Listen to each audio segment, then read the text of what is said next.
It's the whacked out news. People breaking the law. Ha ha, fighting in the nude. Ha, drunk people pooping in the street. Ha ha, it's the whacked out news. Huh, so many people on meth. Ow! It's one of the biggest events that the Marlins do every year. In fact, they got to do it to kind of trick people to come into their stadium to watch their baseball games. We call this keeping the lights on. Yeah. They do that bark in the park where you're allowed to bring your dogs. And it's good. It's flawless, right? It's a great promotion. People bring their dogs in there, and there's plenty of room for them to run around because there's not a lot of fans in the stadium. So. Nobody gets bit because there's nobody there. You could say a dog can take a big old dump on first base. No one even notice. Yeah. So it seemed like a flawless promotion. Unfortunately, things went a little bit south, and now there's a lawsuit coming at the Miami Marlins. Apparently, a woman was there, and she was running around having a good old time, but somebody let their dog pee, and she didn't see it and slipped in it. Oh. And she got massively hurt, and now she's suing the Marlins. So I don't know if they'll be able to do Bark in the Park this coming season. They're lucky they didn't have a dog bite situation. I know. They're like, gosh, our one successful promotion. They're going to have only one pitcher this year. They're going to pay out all that money on that lawsuit. I know, yes. Does she have a case on something like that? You're the law guy around here. On that, I would assume so.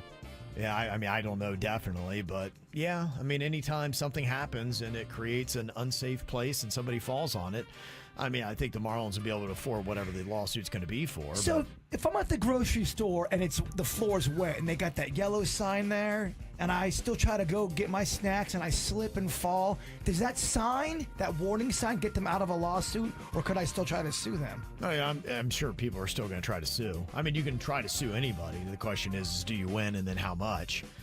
So the Marlins are not done with the great ideas. They're now going to also be building a dining and entertainment hub in the West Plaza of Lone Depot Park. They've realized they can take out about 80% of the seats, and they're going to be okay. So we'll see what happens with the new dining and entertainment hub. Another reason to go to the games now that they may not be able to do Bark in the Park because of dog urine. Maybe they can get one of those dogs to play shortstop this year.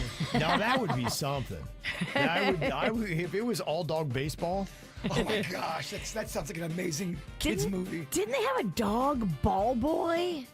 That was a minor league team that had the dog was it was, I guess, bat boy is what you would say, because they had the wooden bats, so the dog would go out there and fetch the bats and bring it back. I am such a fan of having a dog on the team for fetching bats. See, you would actually like minor league baseball, because minor league baseball does goofy things like that. They have to have some kind of promotion to get anybody even caring about the team. That's why I love them Savannah Bananas, because they're always doing stupid stuff. Minor league baseball is very unique in that way. Mm-hmm. Yep. Did you see the video of the guy that lost consciousness in his boat on Lake Diaz in Volusia County? Yes, that is crazy video. It was just going around in circles, and the Volusia County Sheriff's deputies had to go over there and kind of try to nudge the boat into the shore, and then one of the deputies jumped onto the boat. No word on what caused the boater to go unconscious, but crazy though. It's a pretty interesting little visual. Did you see the visual of the Frontier Airlines passenger? It had to be restrained after he punched and kicked a window until it cracked. Oh, dude, what's going on? I didn't know that was even possible. Yeah, right? They said that he was screaming in multiple languages. It was a flight that was headed to Denver from Houston. Tanner Phillips, one of the passengers, helped out, and he's been all over the news this morning. He was collecting shoelaces from passengers to use as restraints. And that's how they wound up doing it. Frontier Airlines then declined to press charges. What? Maybe he was going through some kind of medical emergency. Maybe, I think sometimes you can have something, I don't know if it's a diabetic thing or whatever, but you can kind of wig out and not be yourself. That can happen. If it's not alcohol, it's actual medical. Maybe they're like, all right, we don't want to pursue this. Yeah. Uh-huh. Well, if this were make up or break up, where would you side on this? This is a couple in Wisconsin. They talking about their wedding venue. They got a big date that's coming up.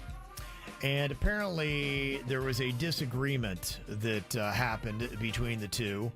They were talking about the venue and what was going to go on, and apparently she didn't agree with him, and so she grabbed a knife and stabbed him in the neck. Seems reasonable. Is he okay? Well, what's your definition of okay?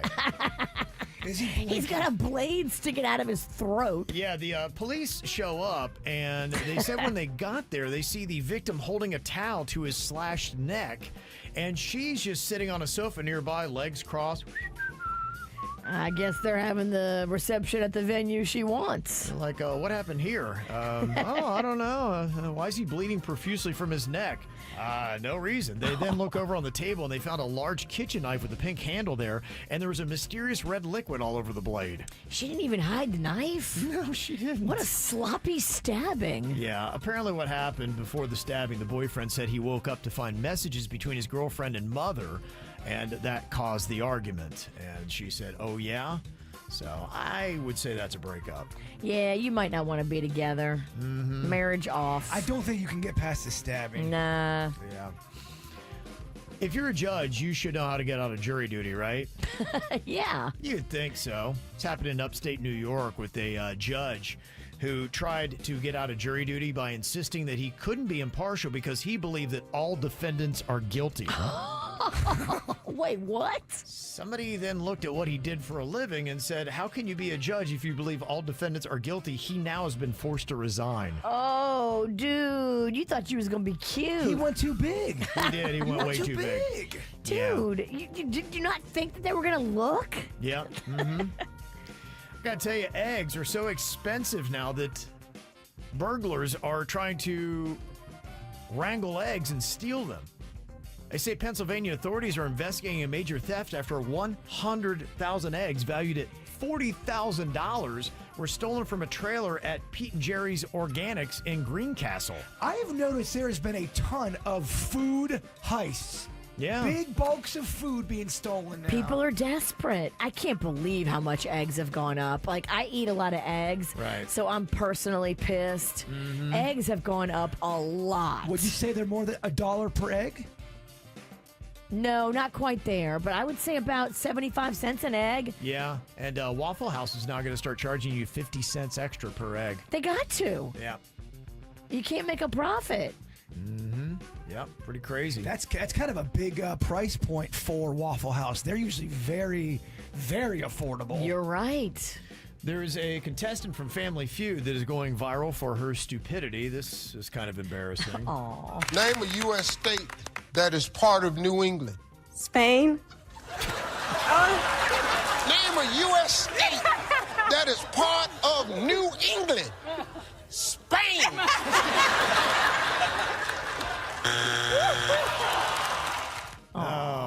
I can see how that can happen. You're up there, you're nervous. Yeah. Totally, I can see that. I don't know how it even got to this point, but there are two brothers in India that were fighting over their father's remains. And they said, okay, I got an idea. Here's what we'll do. We'll take the corpse and we'll just cut it in half. You get one half, I get the other. And they brought that arrangement to the authorities and they said, well, that seems kind of gruesome. Why don't we just cremate your father and then we'll split the ashes? Like, oh yeah, that's a better idea. Like, what? Duh. What are they smoking? What? All right, we'll just chop them in half. And they were fighting over who got the top half and who got the bottom. Oh, Lord. It seems a little gruesome. Yeah. Wait, what? What are we doing? That's pretty crazy. This is how we do. It's the KBJ Show.